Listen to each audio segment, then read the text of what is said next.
সেই শোকেশের আয়নাতে যে দেখছেন ভিতরে একটা সাদা, এর ভিতরে একটা সাদা, এর ভিতরে সাদা, বুড়ি হয়ে গেছে। এবার হাসলেন যেমন, তখন দেখলে চোখের কোনা চামড়াটা জড়ো হয়ে যাচ্ছে। কি হইল? হ্যাঁ, এইবার যখন 60-এ পৌঁছেছেন, সোজা মানুষটা তখন একটু বেকা হয় কি হয় না? বেকা হয় কি হয় না? এর নাম দুনিয়া। কিন্তু জান্নাত, মেয়েরা যখন জান্নাতে যাবে বয়স হবে কত? 16। পুরুষরা যখন জান্নাতে যাবে বয়স হবে কত? 33। এই সম্পর্কে একটা হাদিস, এক সাহাবী, এক বুড়ি আল্লাহ রাসূলকে বলছিল, হুজুর আমার জন্য দোয়া করুন, আল্লাহ যেন আমাকে জান্নাতে দেয়। আল্লাহ রাসূল হাসি ঠাট্টা করে বলেছেন কি, যা বুড়ি, বুড়ি কোনোদিন জান্নাতে যাবে না, হাট। এবার নবীর মুখ দিয়ে বেরিয়েছে বুড়ি জান্নাতে যাবে না। বুড়ি তো কাঁদনের শেষ নাই, কেঁদে কেঁদে পেরেশান, কান্না করতে করতে পেরেশান। সুবহানাল্লাহ, আল্লাহু আকবার। দোস্ত আমার, মা আয়েশা সিদ্দিকা বলছে, বুড়ি তুমি কাঁদছো কেন? কান্না কেন বন্ধ হচ্ছে না? আল্লাহর নবী আমাকে বলেছে বুড়ি জান্নাতে যাবে না। নবীর মুখ দিয়ে যদি বেরিয়ে যায় বুড়ি জান্নাতে যাবে না, তাহলে তো আমি জীবনেও জান্নাত পাবো না। মা আয়েশা সিদ্দিকা রাদিয়াল্লাহু তাআলা আনহা জগতের মুসলমানদের জননী, আল্লাহ রাসূলের বিবি। তিনি রাসূলুল্লাহ সাল্লাল্লাহু আলাইহি সাল্লামকে বলছেন, ইয়া রাসূলুল্লাহ আপনি বুড়িকে কি বলেছেন? তার তো কান্না থামছে না। বলে কেন? বুড়িকে না কি বলেছেন বুড়ি জান্নাতে যাবে না? বলে হ্যাঁ বলেছি। তো তার জন্য কাঁদছে? বলে হ্যাঁ। আরে পাগল, শুনুন, কি জান্নাতে যখন কেউ নারী যাবে তার বয়স হবে 16। সে যদি 200 বছর বয়স নিয়েও মরে, জান্নাতে যাওয়ার সময় বয়সটা 16 হবে। হ্যাঁ, অতএব এই দিকে লক্ষ্য করে আমি বুড়িকে ঠাট্টা করে বলেছি, যা বুড়ি জান্নাতে যাবে না। এইবার বুড়ি শুনে খুব খুশি, হুজুর তাহলে আমি যাবো তো? হ্যাঁ ইনশাআল্লাহ, সুবহানাল্লাহ। তো ভাইরা আমার, জান্নাত এমন জিনিস, 16 বছরের যুবতী আর 33 বছরের জওয়ান জান্নাতে যাবে। তো 1 বছর 2 বছর নয়, কোটি কোটি কোটি কোটি বছর পরেও তাকে যদি জান্নাত থেকে বের করা হয়, সেই 16 বছরের আর 33 বছরেরই থাকবে, একটু পরিবর্তন। এরই নাম জান্নাত। এই বসে আছি, গাছের উপরের ডালে আপেল ঝুলছে, মনে মনে হচ্ছে খেতে পেলে ভালো হতো, কিন্তু গাছে উঠবো কি করে? এই যেমন মনে হচ্ছে গাছে উঠবো কি করে, ওই ডালের আপেলটা আপনার মুখের গোড়ায় এসে ঝুলছে। যারা বলুন সুবহানাল্লাহ, যারা বলুন সুবহানাল্লাহ। এইবার যদি আপনি বগলে হাত ধরে বলেন, মৌলভী সাহেবরা বলেছিল জান্নাতে যে যা চাবে তাই পাবে, আমি হাতও লাগাবো না, মুখেও ভরবো না, দেখি খাওয়া হয় কি।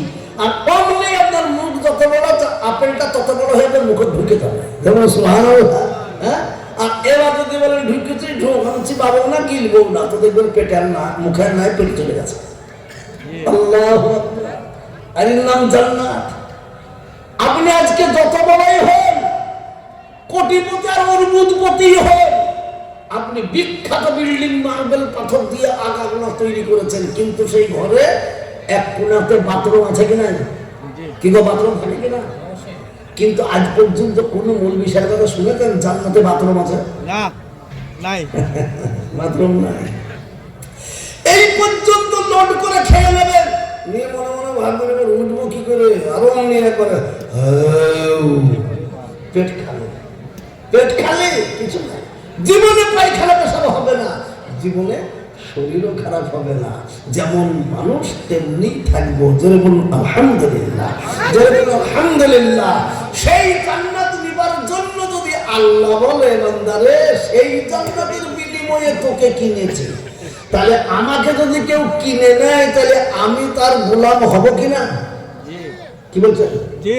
তাহলে আল্লাহ যদি আমাকে কিনে নেয়, তো আমরা আল্লাহর গোলাম কিনা?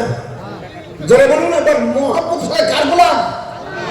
আমরা কার গোলাম? আল্লাহর গোলাম।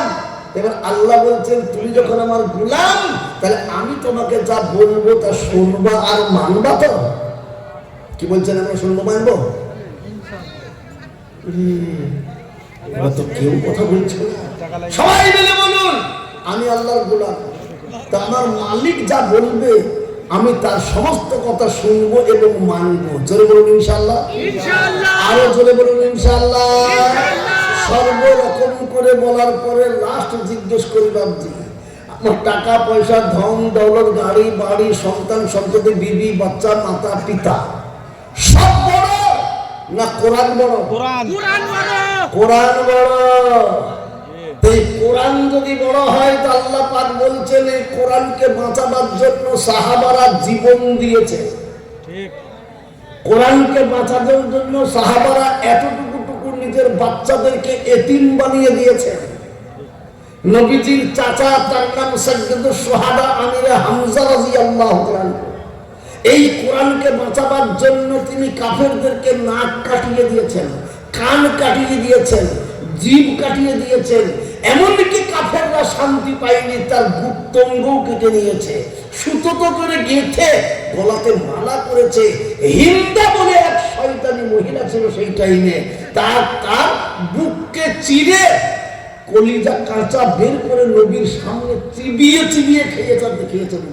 বলুন আপন চাচা নবীর আপন চাচার কলিজা বের করে কেউ যদি তার সামনে চিবিয়ে চিবিয়ে খায় তো বলুন সে নবী স্থির থাকতে পারবে গো না।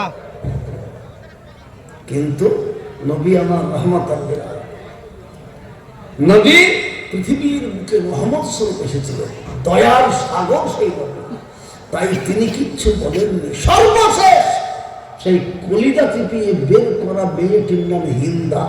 সেই হিন্দা শেষে বলছে সাহাবীদেরকে আমি যদি তওবা করে ঈমান আনি তাহলে আল্লাহকে আমাকে মাফ, নবীজি আমাকে কি মাফ করবেন? কেন? আমি যা নবীর চাচা করেছি আমাকে তো মাফ করবে না। সাহাবারা বলছেন দাঁড়াও, তুমি চলে গেলেন। বলছেন ইয়া রাসূলুল্লাহ ইয়া হাবিবাল্লাহ। সেই হিন্দা সে বলছে আমি যদি ইসলাম কবুল করি তাহলে আল্লাহর নবী কি আমার গোনাকে মাফ করবেন? তুমি তাকে এক্ষুনি নিয়ে এসো, তাকে এক্ষুনি নিয়ে এসো, এক্ষুনি নিয়ে এসো। তাড়াতাড়ি করে এবার ডেকে বলছে চলো হিন্দা চলো, আল্লাহ রাসূল মাফ করবে, ক্ষমা করবে। এইবার হিন্দা এসেছে, বলছে ইয়া রাসূলুল্লাহ আমি এসে গেছি আপনার সামনে। বলে হিন্দা রে তুমি আমার পেছনে বসো, ইসলাম কবুল করবা? বলে জি হ্যাঁ ইসলাম কবুল করব। ইসলাম যদি কবুল করো আমি তোমাকে অন্তর থেকে ক্ষমা করে দেব, কিন্তু তুমি আমার পিছনেই থাকবা, যেন সামনের দিকে এসো না। যারা বলুন সুবহানাল্লাহ। হিন্দা বলছেন ইয়া রাসূলুল্লাহ ক্ষমাই যদি করবেন তাহলে সামনের দিকে কেন যাব না? বলে হিন্দা রে সামনে এই জন্যই আসতে নিষেধ করছি, তুমি যদি আমার সামনে আসো তোমার দিকে আমার নজর যাবে, আর যখনই তোমার দিকে নজর যাবে তখনই তুমি আমার সামনে আমার চাচার কাঁচা কলিজা বের করে চিবিয়ে চিবিয়ে খেয়েছিলে সেই সিন আমার সামনে চলে আসবে, আর আমি তখন ঠিক থাকতে পারবো না। এই জন্য হিন্দারে তোমাকে ক্ষমা করে দেব, তুমি আমার পিছনেই থাকো। হিন্দা বললেন হুজুর গো তাই হলো। এই তাই হলো বলে সঙ্গে সঙ্গে বললেন হিন্দা তুমি পড়ো লা ইলাহা ইল্লাল্লাহ, জোরে বলো লা ইলাহা